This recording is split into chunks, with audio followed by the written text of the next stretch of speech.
The night I discovered my wife's betrayal split my life clean in two. There was the before, the ordinary rhythm of workdays and dinners, of quiet comfort in a house that felt like safety. And then there was after, an echoing silence filled with the sound of trust breaking. I refused to let her lies turn everything I'd built into rubble. My name is Nelson Matthews. I'm 34 years old, and I own a modest but thriving heating and air conditioning business. I earned my life with my hands, with sweat and the smell of steel and machine oil clinging to my skin. Every day ended the same. Backing my truck into the driveway, kicking off dusty boots, stepping into what I thought was a stable home, until one Thursday night rewrote everything. That Thursday started no different. The air over Richmond carried a hint of rain. The sun hung low, staining the clouds copper. I pulled up to our house the way I always did, headlights cutting across the garage door. Inside, the scent of Quinn's casserole met me at the doorway. Warm, comforting, deceptively normal. My boots left faint prints on the welcome mat as I stepped into the kitchen. She stood by the sink, twisting her wedding ring round and round her finger, like she was trying to unscrew a part of her life. "Can we talk?" she asked. Her voice was calm, too calm, and pitched just higher than usual. The type of tone people practice in their head before detonating something. I set down my lunch cooler, already knowing. I'd found the receipts the week before. Hotel stays for team offsites that her company never scheduled. Photos on her phone neatly cropped, but never careful enough. The truth didn't surprise me. Only the precision did. I pulled out a chair, the legs scraping the linoleum like nails on a chalkboard. She took a breath. "I've been seeing other people." That single sentence landed heavier than a dropped wrench. "I don't want to be tied to one person anymore," she continued quickly, filling the silence she'd made. "Being married, it feels like a cage. I want freedom, to meet new people, to feel alive again." I looked at our life around us. The framed pictures on the fridge, the calendar notes, the collection of souvenir magnets from trips that used to mean something. "So, you're trading stability for strangers," I said. But my voice sounded distant, almost detached. "Don't twist my words," she snapped. "This isn't about them. It's about me needing more than this." Her hand waved vaguely at the kitchen, at me. At 7 years of routine suddenly turned into evidence of confinement. "You're burning down a house because you're bored," I said quietly. "I'm filing for divorce," she answered, folding her arms. "We can do this civilized, or we can make it ugly." I almost laughed. "Civilized? You torch everything and want to thank you for the warmth?" Her jaw tightened. "I'm leaving tonight. Don't try to stop me." The front door slammed so hard the windows trembled. From the kitchen window I watched her car back down the driveway, red taillights pooling against the dark. I sat for hours at the table, watching steam fade from food that no longer looked like dinner. The clock blinked through the night. 8:43, 9:12, 9:45. By dawn, I had already chosen how the after would go. 3 phone calls. The first was to Nadia Price, a divorce attorney known for cutting through lies as cleanly as scalpels. The second, to the bank, freezing joint accounts. The third, to my crew supervisor, warning I'd need flexible hours. Between service calls that day, I started a list: house deed, business assets, retirement accounts, shared debts, all written in the neat block handwriting my Uncle Lionel had taught me when I was still an apprentice. "Precision over passion, boy," he used to say. "That's what keeps the roof above you and the heat running underneath." That evening, my phone buzzed. A message from Quinn. "Papers will be filed by end of week. Don't make this harder than it needs to be." I didn't respond. Instead, I scheduled an appointment with Nadia for Monday morning. Her office was cleaner than any mechanic's shop I'd ever known. Glass desk, chrome lamp, coffee in china cups. Efficient, calm, direct, like Uncle Lionel in a suit. "Here's how temporary orders work," Nadia said, laying out folders color-coded with tabs. "You keep the house. You're the one paying the mortgage. You stay responsible for the joint debts. She keeps her car and whatever personal items she's taken. Any concerns so far?" "Just one," I said, sitting straighter. "How do we move this fast?" "Quinn's attorney wants early mediation," Nadia replied, eyes unreadable. "We can accommodate that, but we'll need full financials first." She pushed a packet toward me. "Bank statements, tax filings, everything from the past 3 years." I nodded. "I already have it organized." "Good." She smiled faintly. "Then sign here and here." 7 years of marriage evaporated into ink. By the time my initials dotted the page, a life had become paperwork. 3 days later came mediation.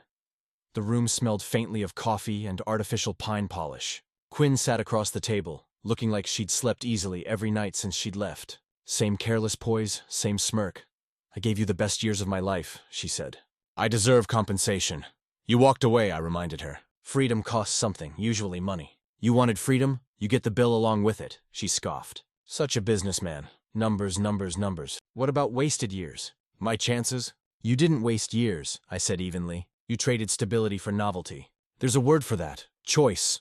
Her mouth tightened. She stood abruptly. "We're done here. My lawyer will be in touch." Then she was gone again, perfume trailing like exhaust. That night I sat in my garage, the only place that still made sense. The air smelled of metal and motor oil, and the tools on the wall glinted in the warm light. I started reorganizing files, labeling folders, logging receipts, bank records, property, business ledger.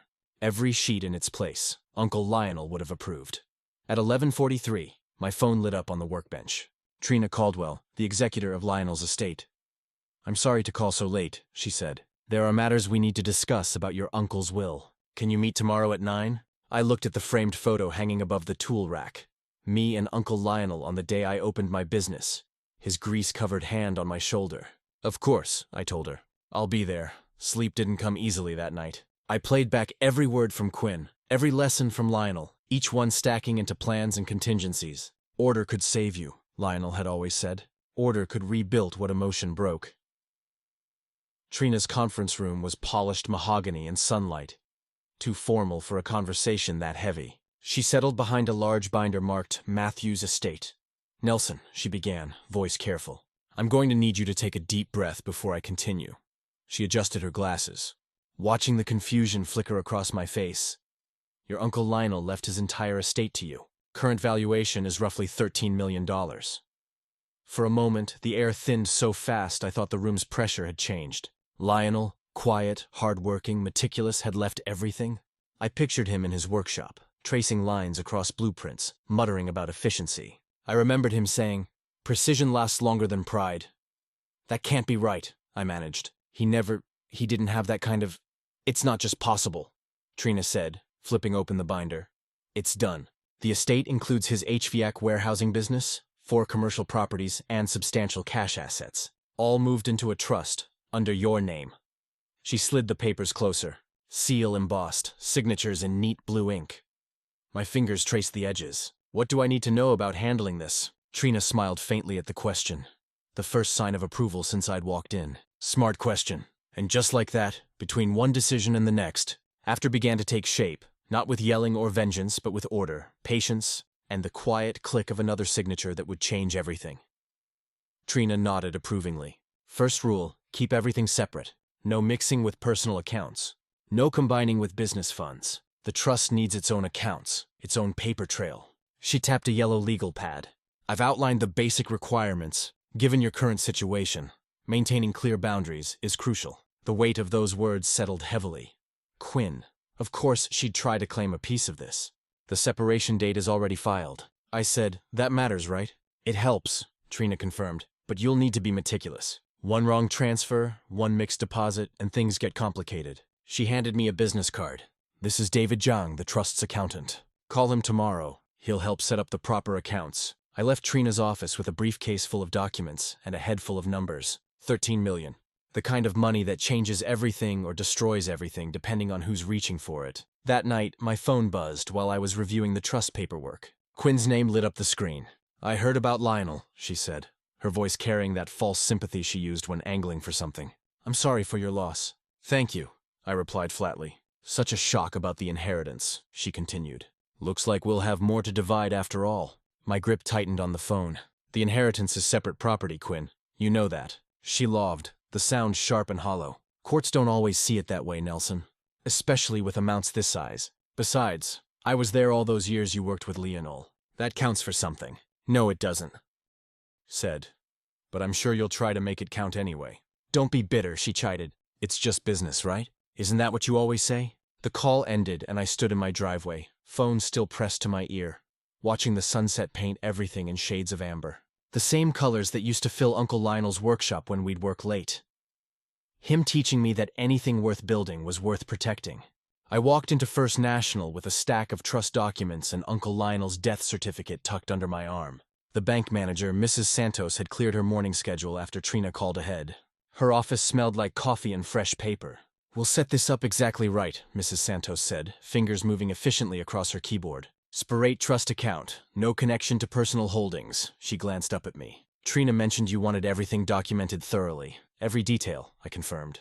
The morning sun caught the brass nameplate on her desk, reminding me of the way light used to gleam off Uncle Lionel's precision tools. He'd taught me early, measure twice, document everything. For the next hour, we worked through forms and signatures. Each document got scanned, each account number recorded. I sent everything to Trina via email before I left the parking lot. "Trust account established. Please confirm receipt and compliance with terms." Her response came quickly. "Perfect. Everything's properly segregated.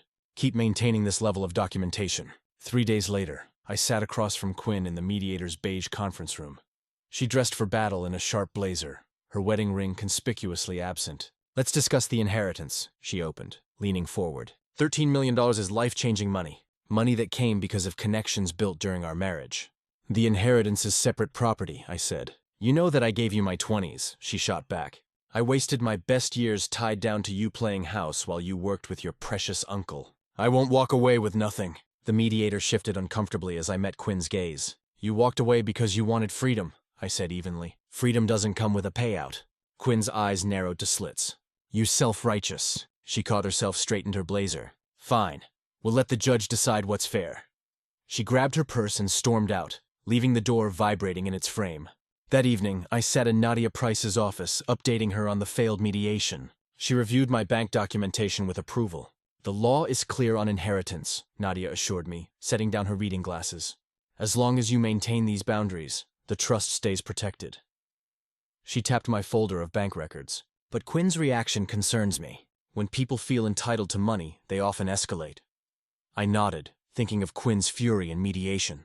"What's our next move?" "We keep documenting," Nadia said. "Every transaction, every communication. We'll need it." When my phone buzzed with an email notification. The subject line made my stomach tighten. Notice of motion filed. Matthew's divorce proceedings.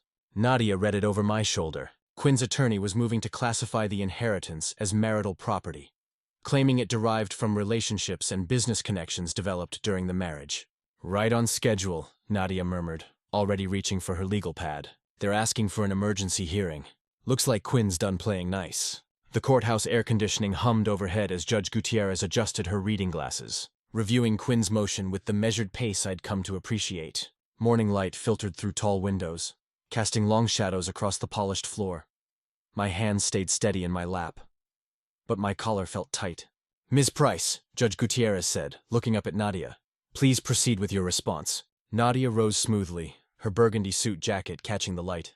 "Your Honor, we've prepared comprehensive tracing documents showing the inheritance funds have remained completely separate." She approached with a bound folder. "The trust account was established immediately following Mr. Matthews receiving notice of his inheritance. Not a single dollar has touched marital accounts." I watched Quinn shift in her seat as Nadia walked the judge through our documentation. The familiar scent of courthouse coffee and paper files brought me back to signing the original divorce papers. Same building, different battle. Judge Gutierrez studied each page carefully before setting down her glasses. "The law on inheritance is clear. Absent commingling inherited assets remain separate property." She fixed Quinn's attorney with a stern look. "Counsel, your client's motion is denied. The inheritance stays with Mr. Matthews."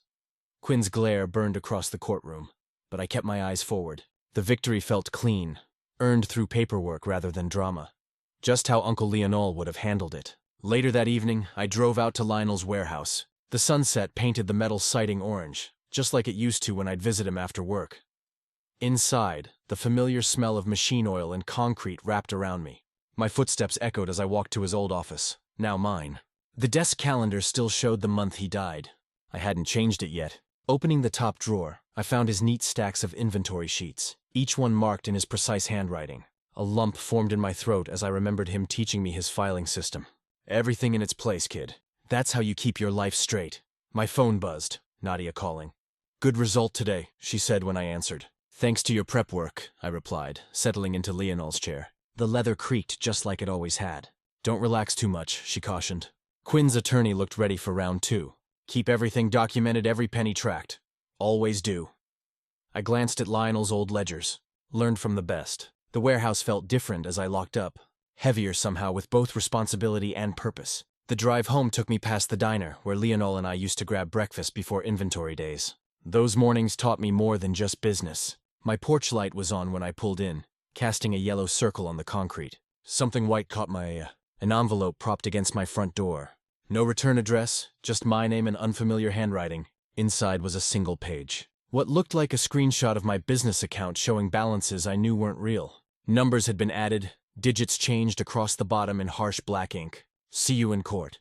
I stood there holding the paper, feeling the evening breeze pick up. The porch light hummed above me, drawing moths in lazy circles while I studied the forged numbers that Quinn thought would break me. The next morning, I barely tasted my coffee as I drove to Nadia's office, the forged screenshot burning a hole in my jacket pocket. The early morning traffic crawled along while my mind raced ahead, already mapping out strategies. You learn in the HVAC business that every problem has a solution. You just have to find the right approach. Nadia's receptionist hadn't even settled in yet when I arrived, but Nadia was already at her desk, reading glasses perched on her nose as she reviewed documents. She looked up as I entered, noting my expression. "This showed up on my porch last night," I said, pulling out the paper and laying it on her desk. The harsh office lighting made the doctored numbers stand out even more clearly. Nadia picked up the page, studying it with narrowed eyes. Her finger traced along the account numbers, stopping at specific points. "These digits don't align properly," she murmured, "and the font's inconsistent in the balance column." She looked up at me. "We'll subpoena the bank metadata. Every transaction leaves a digital fingerprint." Before she could say more, my phone buzzed. Then again and again. Text notifications started flooding in from my crew leads. My stomach dropped as I opened the first message. "Boss payroll bounced.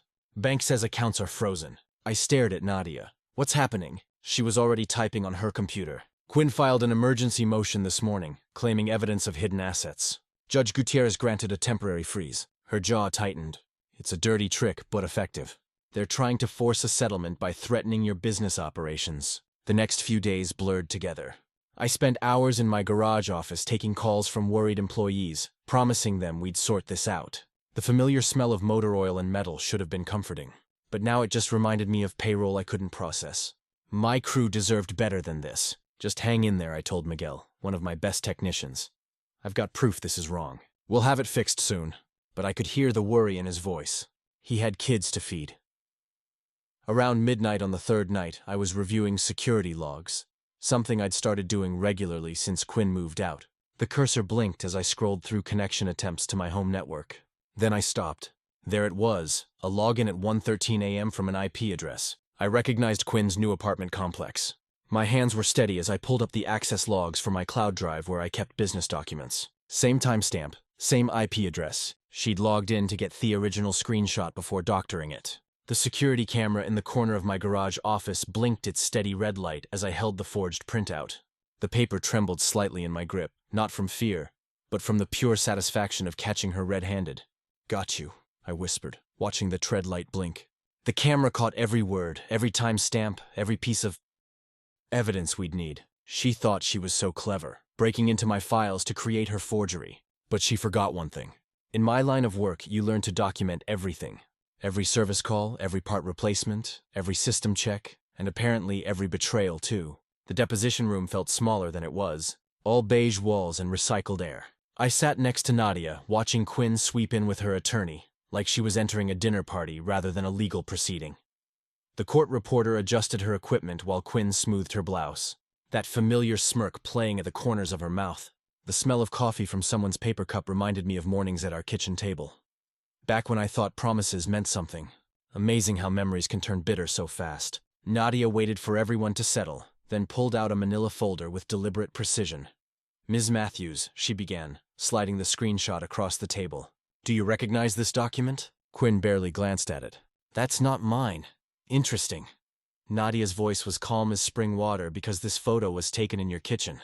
"Note the distinctive granite pattern in the background." She placed another document beside the first. "This is the metadata from the image file. The timestamp matches a login to Mr. Matthews's business folder from your apartment's IP address at 1:13 a.m. on May 15th. Quinn's fingers twitched against her water glass. Her attorney leaned forward, whispering something in her ear. "And this," Nadia continued, laying down a third document, "is the bank's authentication trail showing this is a composite image. The account numbers don't align because they were pieced together from different statements. You didn't just find evidence of hidden assets. You manufactured it. The smirk had vanished from Quinn's face. She stared at the papers like they might bite her. I met her eyes across the table. You wanted freedom, I said quietly. Here it is. She didn't respond. The only sound was the soft whir of the court reporter machine. A week later, we gathered in Judge Gutierrez's courtroom for the sanctions hearing. The morning light slanted through tall windows, casting long shadows across the wooden benches. Quinn sat with her attorney in the front row, her shoulders rigid. Judge Gutierrez reviewed the evidence methodically, her reading glasses perched low on her nose. When she looked up, her expression was granite. The court finds clear and convincing evidence of attempted fraud. She announced the temporary freeze on Mr. Matthews's accounts is hereby lifted. Ms. Matthews is sanctioned for submitting falsified documents and ordered to pay Mr. Matthews's attorney fees related to this matter. She paused, adjusting her glasses. Furthermore, given the serious nature of document forgery, I am referring this matter to the district attorney's office for review. Quinn's face went pale. Her attorney scribbled furiously on a legal pad. As we gathered our things, Nadia touched my arm lightly. This is far from over, she murmured. But she's crumbling. We walked toward the heavy wooden doors, our footsteps echoing in the marble hallway. I heard quick steps behind us. Nelson. Quinn's voice was barely above a whisper. I turned to find her standing too close, her perfume sharp and familiar. You'll regret this. I didn't say a word, just turned and walked away, letting the sound of my boots on marble answer for me. The morning of the final hearing, my hands moved on autopilot, organizing evidence binders in Nadia's conference room. Each tab told its own story. Bank records, forged documents, metadata trails, and sanctions orders. The familiar scent of coffee and copy paper filled the air, reminding me of early mornings at Uncle Leonel's shop, sorting invoices while he taught me about precision. Remember, Nadia said, reviewing our strategy one last time. Judge Gutierrez has seen the whole picture. The separate inheritance, Quinn's forgery attempt, the dissipated funds from her extracurricular activities. She tapped the binder containing Quinn's credit card statements. We just need to stay focused and let the evidence speak. I nodded, adjusting my tie. Like Uncle Leonel used to say, the truth doesn't need decoration. The courtroom felt different that morning. Sunlight streamed through tall windows, catching dust motes and golden beams. Quinn sat with her attorney, wearing a conservative navy dress that couldn't quite hide how her hands trembled. Judge Gutierrez entered and we all rose. As she settled behind the bench, she pulled her reading glasses from their chain and began reviewing the final decree. Having considered all evidence and arguments, she began, her voice clear and measured. The court makes the following findings. She looked up, scanning the room. The inheritance received by Mr. Matthews is confirmed as separate property with no commingling. All business accounts are to be immediately restored without restriction. Quinn shifted in her seat. I kept my eyes forward. Furthermore, Judge Gutierrez continued, given the documented forgery attempt and resulting sanctions along with evidence of marital funds dissipated through unauthorized personal expenses, the court enters a civil judgment against Ms. Matthews in the amount of $37,000. I heard Quinn's sharp intake of breath. The divorce is hereby granted. Judge Gutierrez removed her glasses. The marriage is dissolved effective immediately. We are adjourned. The gavel crack echoed like a gunshot. Quinn's attorney whispered something to her, but she was already standing, her face flushed. I gathered my papers slowly, thanking Nadia with a quiet handshake. We walked toward the heavy courtroom doors, our footsteps echoing on marble. Nelson, wait. Quinn's voice carried down the hallway.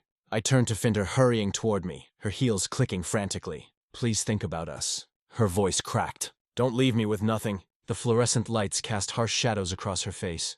I met her eyes steadily. You chose nothing, I said, my voice low and even. You taught me promises were optional. I'm teaching you consequences aren't. She stared at me, mascara slightly smudged, like she was seeing a stranger. Maybe she was. The man who would have softened at her tears was gone, replaced by someone who'd learned to value truth over comfort. You don't have to be cruel, she whispered, her voice breaking. I turned and walked away, leaving her words to fade in the empty hallway. 2 weeks after the divorce was finalized, I walked through our old house one last time. My footsteps echoed off bare walls where family photos used to hang. The late afternoon sun slanted through empty windows, catching dust motes dancing in rooms that held 7 years of memories. In the kitchen, I ran my hand along the granite countertop where Quinn used to prep Sunday dinners. The space felt smaller somehow, stripped of furniture and meaning. Remember those mornings? Coffee steam rising while bacon sizzled. Quinn humming some pop song as she scrolled through her phone. All those ordinary moments that seemed permanent until they weren't. The decision to sell came easier than I expected. These walls had witnessed the collapse of one life and the birth of another. Keeping them felt like clinging to a story that had already ended. My realtor found a young couple, newly married and full of plans. The irony wasn't lost on me. The sale closed quickly, adding a healthy sum to my accounts. Quinn's attorney made noise about claiming a portion, but Judge Gutierrez shut that down fast. The property division is final, she'd said, peering over her glasses. Your client has no claim to post-divorce assets. Another door closed in Quinn's face. Another consequence of her choices. These days, I spend my evenings in my new place, sitting under the brass desk lamp that used to illuminate Uncle Lionel's shop office. Its warm glow falls across investment statements and business reports while I plot my path forward. The inheritance sits untouched in its trust, growing steadily. Sometimes I catch myself smiling at the stability of it all. No drama, no lies, just clean numbers marching across clean pages. Quinn's life took a different turn. She rents a one-bedroom apartment near the freeway now, the kind where moving trucks come and go like seasons changing. Through mutual friends, I heard she picked up extra bartending shifts to cover the sanctions and judgment payments. The smirk she wore during mediation is long gone, replaced by dark circles under her eyes and a tightness around her mouth. We cross paths occasionally. This town isn't big enough to avoid it completely. At the grocery store last week, we exchanged brief nods between the produce and dairy section. Her cart was half empty, her work uniform wrinkled. Our words were few and mechanical. Nelson Quinn, the payment will be on time this month. Good. That was all. No barbs, no pleas, just the quiet acceptance of how things are now. She looked tired, smaller, somehow like reality had finally settled its full weight on her shoulders. People ask me what justice feels like, expecting some dramatic answer. But real justice isn't about fireworks or revenge scenes from movies. It's seeing truth laid out in black and white on court documents. It's watching a judge calmly say no to a lie. Most of all, it's the quiet certainty that when someone tries to steal your life through betrayal, manipulation, or fraud, you can take it back. Not in one explosive moment, but piece by piece, methodically and permanently. I believe stories such as this find us for a reason. If this one touches you, please subscribe. I share a new one every day. In the meantime, there are 2 stories on the screen that are even